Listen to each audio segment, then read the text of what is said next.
అది ఏడుపు, దుఃఖం ఉండాలి. కానీ మరణించిన మనిషి తిరిగి లేస్తాడన్న వాస్తవం తెలిసిన మనం కూడా మరీ దుఃఖంలో మునిగిపోవటం ఇదేం బాగలేదండి. కొంచెం మనసుకి నెమ్మది కలిగించే విధంగా, మనసు నెమ్మది పడే విధంగా మరణం తర్వాత కూడా జీవితం ఉందన్న సంగతిని మనం గుర్తు చేసుకోవాలి అని ఒక ఆదరణకరమైన మాటను మనకు తెలియజేస్తున్నాడు ఆయన. కింది వచనాల్లో చూసుకోగలిగితే, యేసు మృతి పొంది తిరిగి లేచినని మనము నమ్మినడలా అదే ప్రకారము యేసునందు నిద్రించిన వారిని దేవుడు ఆయనతో కూడా పెట్టుకుని వచ్చును అని అన్నాడు. యేసుక్రీస్తు వారు మరణించి తిరిగి లేచాడని మీకు తెలుసు కదా. ఆ యేసుక్రీస్తు వారు నమ్మిన వారిని కూడా మరణించి తిరిగి లేపడానికి ఆయన తిరిగి వచ్చేటప్పుడు మనుషులు లేపుతాడు కదా అన్న విషయాన్ని గుర్తు చేస్తున్నాడు ఆయన.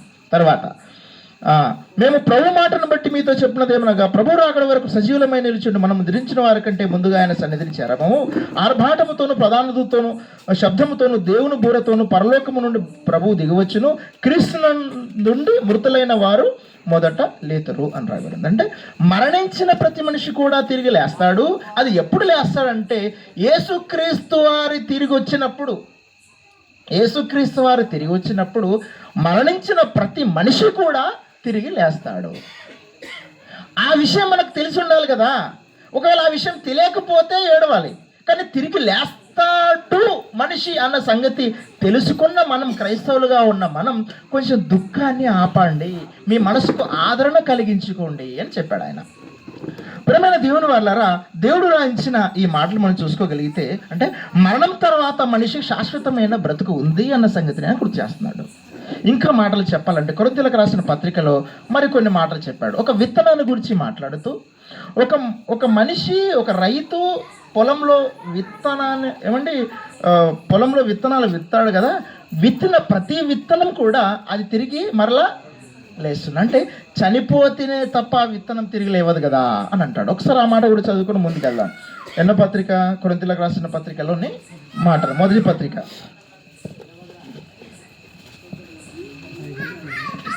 15వ అధ్యాయంలో చదవాలి. 15వ అధ్యాయము 35వ వచనం. కొరింథీయులకు రాసిన మొదటి పత్రిక 15వ అధ్యాయం 35వ వచనం. ఓకే.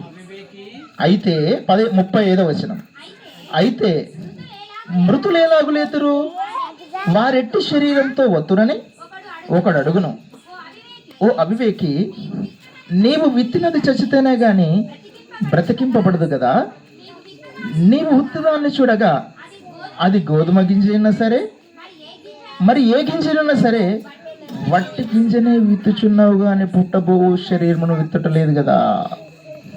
ఒక బ్యాచ్ ఉంది ఏంటంటే, రేపు చనిపోతాం కాదా, తిందాం త్రాగదాం అనే బ్యాచ్ ఉంది ఒకటి. పై వచనాలు మీరు ఎక్కడ చదవచ్చు? అది 32 వచనంలో, వాళ్ళు మృగాల్లాగా ప్రవర్తిస్తున్నారండి మనుషులు. బ్రతికి ఎలాగో చచ్చిపోతాం, తిందాం తాగదాం బస్ అంతే. ఎందుకంటే మరణం తర్వాత బ్రతుకు లేదు కాబట్టి. వాళ్ళు అడుగుతున్న ప్రశ్న ఏంటంటే, సరే నువ్వు అన్నట్టుగా మనిషి మరణించిన తర్వాత తిరిగి లేస్తాడంటావు కదా, మరి ఎలాంటి శరీరంతో లేస్తాడు?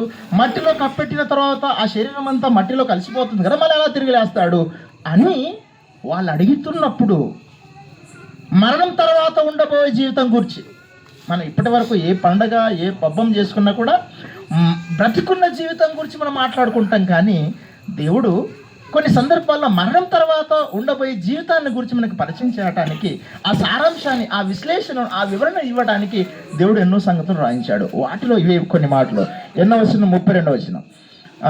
మనుష్య రీతిగా నేను ఎఫెసుల మృగములతో పోరాడేలో నాకు లాభమేమి?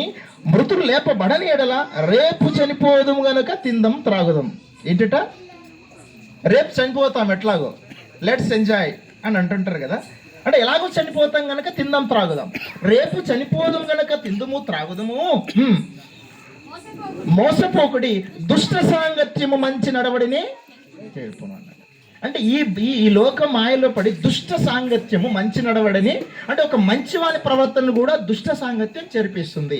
నా కుమారుడు మంచివాడే, నా కుమార్తె మంచిదే మనం అంటాం. అవును నిజమే, కానీ వాళ్ళ స్నేహం ఎవరితో ఉందో మనకు తెలియదు కదా. ఆ దుష్ట సాంగత్యం ఏం చేస్తారంటే మంచి నడవడిని కూడా చెరుపుతుంది అని చెప్పేశారు. ఈ మధ్య కాలంలో ఒక ఆంథ్రోపాలజిస్ట్ ఒక రీసెర్చ్లో ఏం చెప్పారనంటే, ఒక ఆవిడ ఎలిజబెత్ బ్లాక్బర్న్ అని 2005లో ఆవిడకు నోబెల్ ప్రైజ్ వచ్చింది. మనుషుల ప్రవర్తన మీద పరిశీలన చేసింది. మనిషి ఏమన్నా ఈ కణాలు ఉంటాయి కదా, ఆ కణాల్లో న్యూక్లియస్ ఉంటుంది, న్యూక్లియస్ లోపలికి వెళ్తే ఏమైనా డిఎన్ఏ ఏమైనా టెలిమార్స్ ఇవన్నీ ఉంటాయి అన్నమాట. మానవ శరీరంలో ఒక డిఎన్ఏలో మన బ్రతుకు సమాచారం అంతా నిక్షిప్తమై ఉంటుంది. మనిషి పుట్టినప్పుడు తల్లిదండ్రుల లక్షణాలు 15% వస్తే మిగతా 85% మనం తిరిగిన పరిస్థితులు, ఎక్కడ చదివాము, ఎక్కడ పనిచేస్తున్నాము, ఏ మనిషితో తిరుగుతున్నామన్న ఆ లక్షణాలే మానవ శరీరంలో ఆ డిఎన్ఏలో నిక్షిప్తమైపోతాయి. కాబట్టి మనం ఉంటున్న ప్రవర్తన లేదా మనం ఎవరితో సహవాసం చేస్తున్నాం, ఏ సాంగత్యం కలిగి ఉన్నామన్న సంగతిని ఒకటి తేల్చి చెప్పేసింది 2005లో. కానీ దేవుడు ఎప్పుడో రాయించాడు, దుష్ట సాంగత్యము మంచి నడవడిని చెరుపును అన్నాడు. ఇదంతా మనం ఎందుకు చదువుతున్నామంటే, కింద వచనాలు మనం చూసుకోగలిగితే, నీతి ప్రవర్తన గలవారై మేల్కొని పాపం చేయకుడి, దేవుని గురించిన జ్ఞానము కొందరికి లేదు, మీకు సిగ్గు కలుగుటకై ఇట్లు చెప్పుచున్నాను, అయితే మృతులేలాగు లేతురు వట్టి వారు ఎట్టి శరీరంతో వత్తురు అని ఒకడు అడుగుతాడట. ఈ బ్యాచ్ ఉంటుంది కదా, ఏంది తిందము త్రాగదం అనే బ్యాచ్ వచ్చేసి, అవునండి చనిపోయిన వారు తిరిగి ఎలా లేస్తారంటే, దానికి పౌలు గారు ఏం చెప్తున్నారు, ఓ అవివేకి, నీవు వేప గింజ విత్తినా, మామిడికాయ గింజ విత్తినా, ఏమండి పత్తి పొలంలో చేసి ఆ పత్తి గింజ విత్తినా ఫస్ట్ ఏం చేస్తాం, దాన్ని తవ్వి గింజ వేసి మట్టేసేస్తాం. మట్టేసిన తర్వాతనే కదా చెట్టు అవుతుంది, అంతే కదమ్మా. మట్టేసిన తర్వాతనే మొక్క మహావృక్షం అవుతుంది. మట్టి వేయాలి, మట్టేసిన తర్వాతనే అది అంత పెద్ద చెట్టు అవుతుంది. లేకపోతే గింజ మనకు 10 సంవత్సరాలు మన ఇంట్లో ఉన్నా కూడా చెట్టు అవ్వదు. ఇప్పుడు ఏమవ్వాలి, అది చచ్చిపోవాలంటే మనం ఏం చేయాలి, దాన్ని మట్టిలో వేయాలి. మట్టిలో వేసిన తర్వాత ఈ చెట్టు అనేది ఇంత పెద్దగా ఏంటంటే అది మట్టిలో గింజ పడ్డది కాబట్టి, అదే గింజ మన ఇంట్లో పెట్టుకుంటే ఇంత పెద్ద చెట్టు అవుద్దా? మానవ జీవితం కూడా అదే అవివేకి అని చెప్పేసి, ఏమండి మహాజ్ఞానం తెలిసిన ఆయన, అప్పటికి తత్వవేత్తలతోన, ఏమండి అప్పుడున్న ఫిలాసఫర్స్తోన, అప్పుడున్న ఏమండి గ్రీకు తత్వవేత్తలతో పోరాడిన మహాజ్ఞాని అయిన సొలొమోను గారు పౌలు గారు చెప్తున్న మాట ఏమన్నారు తెలుసండి, ఓ అవివేకి, ఇదిగో గింజ, అది వేప గింజ అయినా సరే, గోధుమ గింజ అయినా, ఏ గింజ అయినా సరే, అది చస్తే కదా బ్రతికింపబడుతుంది. అది మన ఇంట్లో పెట్టుకుంటే అది ఎలా, మనం ఇక్కడనే భూమి మీద ఉన్నామంటే మనకు పరలోక జీవితం ఎలా తెలుస్తుంది? మనిషి మరణించిన తర్వాతనే కదా జీవితం. ఆ గింజ చస్తే ఎలాగైతే జీవితం ఉంటుందో, ఓ అవివేకి, మనిషి కూడా మరణించిన తర్వాతనే అద్భుతమైన జీవితం ఉంటుంది. ఈ మన జీవితం అంతా చిన్న గింజ లాంటి జీవితం. క్రీస్తులో మరణించి తిరిగి లేస్తే అప్పుడు మహాజీవితం, మహావృక్షం లాంటి జీవితం అని చెప్పేసి కింది వచనాల్లో ఆయన మాట్లాడుకుంటూ వెళ్తాడు. దేవుని గూర్చిన జ్ఞానం కొందరికి లేదన్నాడు. చూసారా ఏంటనంటే, ఒకసారి 90 కీర్తన 2వ వచనం మీరు చదవగలిగితే మూవ్ చేసుకుందాం. ఇది చివరి మాట, కీర్తన గ్రంథం 90వ అధ్యాయంలో చదువుకుందాం. భూమిని లోకముని పుట్టింపక మునుపు యుగ యుగములు నీవే దేవుడు, నీవు మనుషులను మంటికి మార్చుచున్నావు. చాలతలే, ఎక్కడ ఏమన్నాడు దేవుడు మనుషులు ఏం చేస్తున్నాడట, మంటికి మార్చుచున్నాడు అని అన్నాడు. మార్పు వేరు, మొత్తం కలిపేయటం వేరు. బాగా ఆలోచించండి. మనుషులను మంటికి మార్చుచున్నావు అన్నాడు. మార్పు అంటే మానవ శరీరం మార్పు చెందుతుంది. ఏ విధంగా మార్పు చెందుతుంది, ఎప్పుడు మార్పు చెందుతుంది? ఇప్పుడు మనకు పాలు ఉంటాయి కదా, పాలను మనం ఏం చేస్తామంటే దానికి మార్పు తోడు పెడితే పెరుగు అవుతుంది. ఆ తర్వాత ఏమన్నా జున్ను, ఆ తర్వాత వెన్న, ఆ తర్వాత దాన్ని ఏమంటారు నెయ్యి. ఎప్పుడైతే పాలుగా ఉన్నప్పుడు పాడవుతుంది, పెరుగు కొద్దిసేపు ఎక్కువగా ఉంటుంది. నెయ్యి అయిపోయిన తర్వాత అది పాడవదు అసలు. అంటే మార్పు, పాలకే అన్ని మార్పులు, నెయ్యి అయిన తర్వాత అది పాడవదు. ఇది ఒకవేళ మనకు అర్థమైతే మానవ శరీరం కూడా మరణం తర్వాత మంటికి మార్చుచున్నాడు అని అన్నాడు. అంటే మానవ శరీరం అన్నది మార్పు చెందుతుందా? అవును ప్రియమైన దేవుని పిల్లల, మార్పు చెందుతుంది. ఎప్పుడు అనంటే యేసుక్రీస్తు వారు భూమి మీదకి తిరిగి వచ్చిన తర్వాత మానవ శరీరం మార్పు చెందుతుంది. సమయం లేదు కనుక అలా ఓరల్గా చెప్పేస్తున్నాను. యేసుక్రీస్తు వారు వచ్చినప్పుడు మరణించిన ప్రతి మనిషి తిరిగి లేస్తాడు. అప్పుడు మానవ శరీరానికి ఈ శరీరం అక్షయతను ధరించుకుంటుంది. అంటే ఇక చావు లేని జీవితం తిరిగి వచ్చిన తర్వాత. అంటే మనిషికి మరణం తర్వాత జీవితం ఉందంటే 100% జీవితం ఉంది.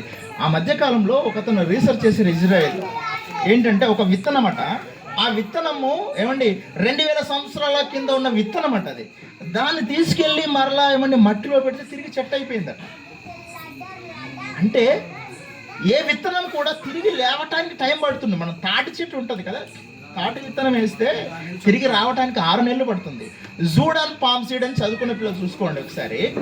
ఇజ్రాయెల్ దేశంలో రీసెర్చ్ చేసిన తర్వాత ఆ సీడ్ని మట్టిలో పెట్టిన తర్వాత 2000 సంవత్సరాల క్రితం ఉన్న దాన్ని మరలా మట్టిలో పెడితే అది తిరిగి మరలా చెట్టుగా వచ్చేసిందట. ఒక విత్తనం, ఒక చెట్టుకున్న విత్తనానికి ఇంత శక్తి ఉంటే ఇది మానవ దేహం, ఇది మరణించిన తర్వాత మరలా బ్రతుకు లేదంటారా? ఖచ్చితంగా ఉంది. అదే ఆయన నొక్కి చెప్తున్నాడు, ఎంఫసైజ్ చేసి చెప్తున్నాడు. ఖచ్చితంగా మనిషికి మానవ జీవితం ఉంది ప్రేమైన దేవుని వాళ్ళారా అని చెబుతూ ఇప్పుడు ఆ మాట చదవండి.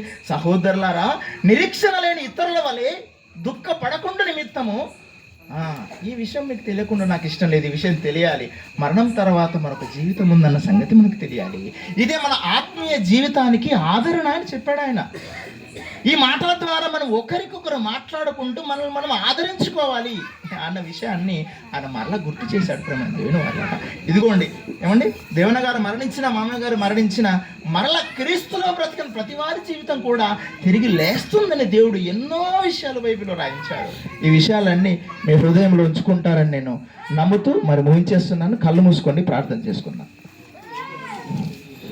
మహోన్నతుడమైన మా కన్న తండ్రి, మీ అపారమైన ప్రేమ చేత మమ్మల్ని దీవించినందుకు మీ కృతజ్ఞతలు నాయన.